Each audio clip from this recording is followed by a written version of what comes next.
Laura akože, nehovorím ti nič akože, ale nemusíš sa do všetkého stále starať, že mám ísť do prdely a tak ďalej veci. Jedine, kto tak pôjde do prdele a do iných názvok si tak ty. Kľudne si urobené video, toto len je reakcia. Kam som taký reakcia.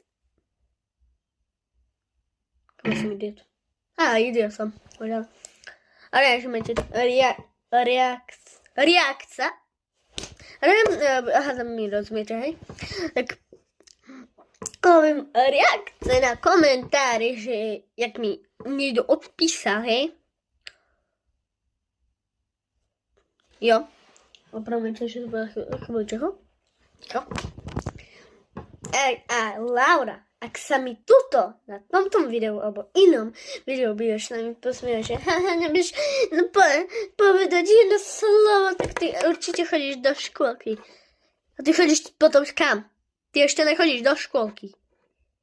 Ale kam to ti nehovorí, že nechodíš do škôlky, ale keď mi napíšeš, že neviem jednu vec, kokos, jedno slovo, že chodím do škôlky a ty nečakáš, že budem na teba reagovať? Robiť reakciu? A skmiem, no. Tak proste ti poviem, že a ty potom čo? Ty chodíš zás. Nechodíš do školky ani do školy. Ty chodíš nikam. Toto nečakaj, čo ti iné na tom poviem, jo? Akože bude to tvoj problém, ne? Celý tvoj problém, jo? Aby si sa nedíbil náhodou, jo? Nejem do pela.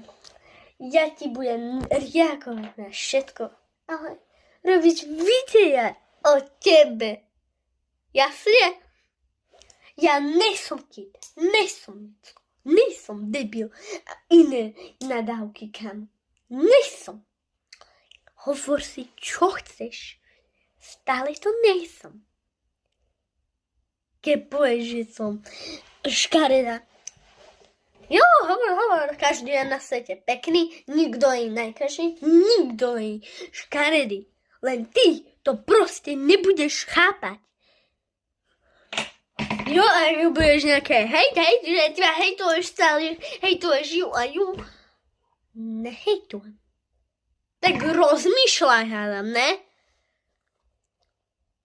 Ale ľudia, prosím, dajte like a odber. A ty neopáš sa, povedala Laura, že nežebrám. Jo? Tak čauky!